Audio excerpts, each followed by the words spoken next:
Informasi berikutnya, Saudara, Kapolri menyebut terduga pelaku ledakan SMAN 72 Jakarta merupakan salah satu siswa di SMA Negeri 72 Jakarta.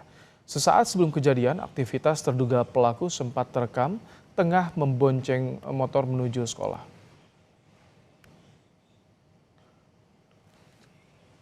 Inilah visual tangkapan gambar dari rekaman CCTV di sekitar tempat tinggal terduga pelaku. Terduga pelaku tengah dibonceng motor sambil membawa ransel dan sebuah tas biru di pangkuan.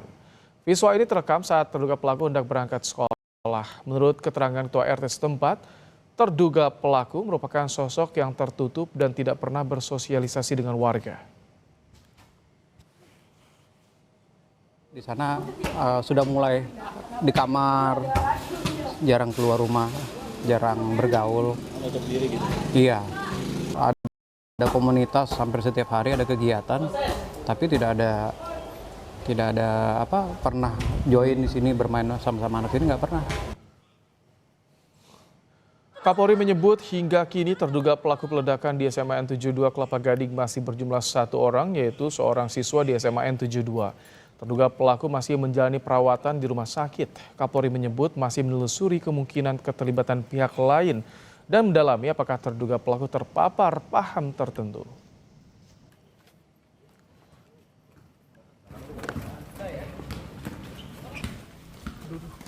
Terduga pelaku saat ini merupakan salah satu siswa ya di SMA tersebut. Ada tulisan, kemudian ada barang bukti serbuk yang diperkirakan bisa menimbulkan potensi terjadinya ledakan. Catatan-catatan lain kita kumpulkan. Bagian yang kita dalami, apakah dia ikut paham tertentu, apakah terpapar oleh suatu konten, ataukah mungkin juga hal-hal yang membuat dia tertarik. Korban ledakan di SMAN 72 Kelapa Gading, Jakarta Utara mencapai 96 orang. 29 orang masih menjalani perawatan di rumah sakit. Selain luka bakar, para korban mengalami masalah pendengaran akibat efek ledakan. Astagfirullahaladzim, tangan gue gemeter. Gue belakang tadi bunyinya gede banget, itu tuh. Ini, tandu nih.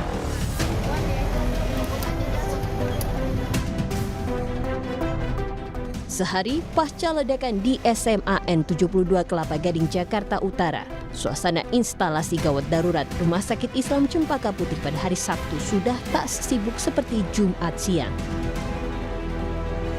Aktivitas kini terpusat di posko pelayanan yang sesekali didatangi kerabat korban yang ingin mencari informasi. Dari total 96 korban luka, 29 orang masih menjalani perawatan di 3 rumah sakit, yakni RS Islam Cempaka Putih, Rumah Sakit Yarsi, dan Rumah Sakit Pertamina. Beberapa di antaranya harus menjalani perawatan intensif lantaran luka bakar diderita cukup parah akibat terkena material ledakan.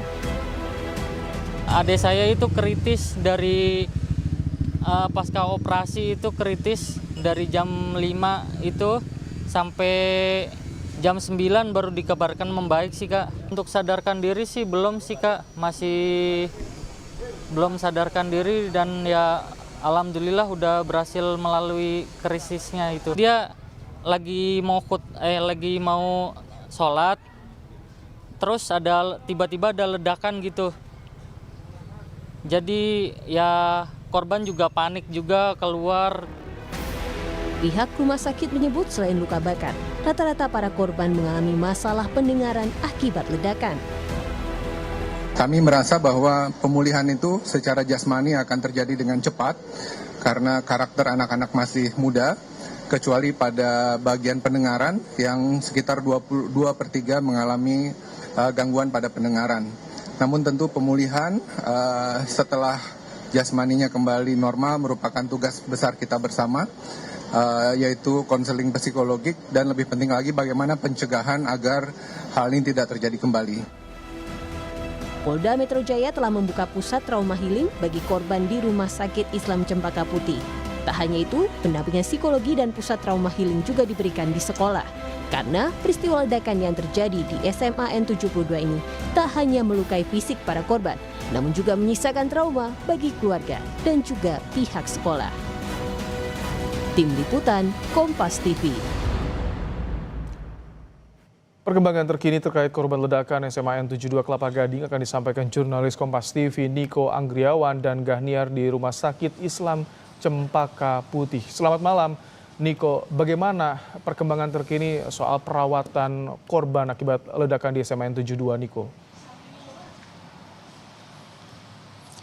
Dari 96 orang yang dinyatakan terluka akibat ledakan di SMA N72 Jakarta, hingga saat ini masih ada 29 orang yang dirawat di 3 rumah sakit berbeda, Ibrahim dan juga saudara. 14 dirawat di Rumah Sakit Islam Cempaka Putih Jakarta, 14 orang lainnya dirawat di Rumah Sakit Yarsi, dan 1 orang dirawat di Rumah Sakit Pertamina Jaya. Dan terkait penanganan para korban, ini ada beberapa luka ringan yang harus dilakukan perawatan medis terhadap para korban. Lalu kemudian ada beberapa korban juga yang mengalami gangguan pendengaran. Kalau misalnya berdasarkan keterangan dokter, rumah sakit mengerahkan tim dokter spesialis THT untuk membantu meringankan atau membantu memulihkan pendengaran para korban. Dan saat ini di Rumah Sakit Islam Cempaka Putih di gedung instalasi gawat darurat ini sudah tidak ada pasien atau korban dari ledakan SMA N72 Jakarta, karena mereka saat ini mendapatkan perawatan langsung oleh dokter sesuai dengan keluhannya masing-masing. Tak hanya dari perawatan fisik, Ibrahim dan juga saudara, perawatan psikologis pun juga dilakukan, salah satunya dengan menerapkan atau menyediakan posko trauma healing, baik itu di rumah sakit maupun di sekolah. Untuk sementara kalau terkait korban demikian, Ibrahim.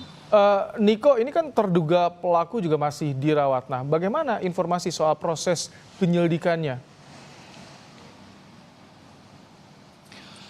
Kalau misalnya terkait dengan terduga pelaku, tadi Kapolri sempat menyatakan bahwa masih terus dilakukan perawatan medis terhadap terduga pelaku, dan saat ini kondisinya juga terus semakin membaik untuk nantinya bisa dilakukan pendalaman lebih lanjut oleh polisi. Untuk sementara kalau misalnya polisi ini telah mengamankan beberapa barang bukti seperti serbuk, lalu kemudian ada senjata mainan yang ditemukan di TKP saat hari kejadian, dan beberapa barang lain. Dan tentunya ini bisa memudahkan polisi untuk menentukan apa yang menjadi motif dari kejadian ledakan di SMA 72. Dan berikut merupakan statement dari Kabid Humas Polda Metro Jaya terkait dengan pendalaman kasus ledakan di SMA Negeri 72. Satu dugaan yang melakukan dalam kondisi ini adalah sebagai anak yang berhadapan dengan hukum. Nah, masih dalam perawatan dan kondisinya sudah sadar. Termasuk kita saat ini adalah fokus dulu terhadap pemulihan. Pihak Densus 88 menganalisa terkait tentang apakah ini ada kaitan dengan pelaku-pelaku aksi teror lainnya. Termasuk bagaimana motif, itu adalah kewenangan dari Densus. Pam Swakarsa, masyarakat sekitar lebih kurang ada 3 sampai dengan 5 orang yang sudah diambil keterangan. Termasuk pengolahan barang bukti yang ada di lokasi kejadian. Ya, tentunya terkait dengan pendalaman kejadian ledakan di SMA Negeri 72 juga didalami oleh polisi, apakah nantinya si terduga pelaku ini terafiliasi dengan gerakan-gerakan atau menganut ideologi-ideologi tertentu. Tadi sempat hadir Menteri PPPA. Beliau menyatakan bahwa saat ini kondisi korban juga telah kondusif, dan tentunya keamanan-keamanan di sekolah dan juga perlindungan terhadap anak sekolah ini nantinya akan menjadi evaluasi dengan rapat koordinasi dengan stakeholder terkait agar nantinya kejadian serupa tidak terulang kembali di masa yang akan datang. Untuk sementara demikian, Ibrahim. Baik, terima kasih Niko Anggriawan. Terima kasih untuk laporannya langsung dari Rumah Sakit Islam Cempaka Putih, Jakarta.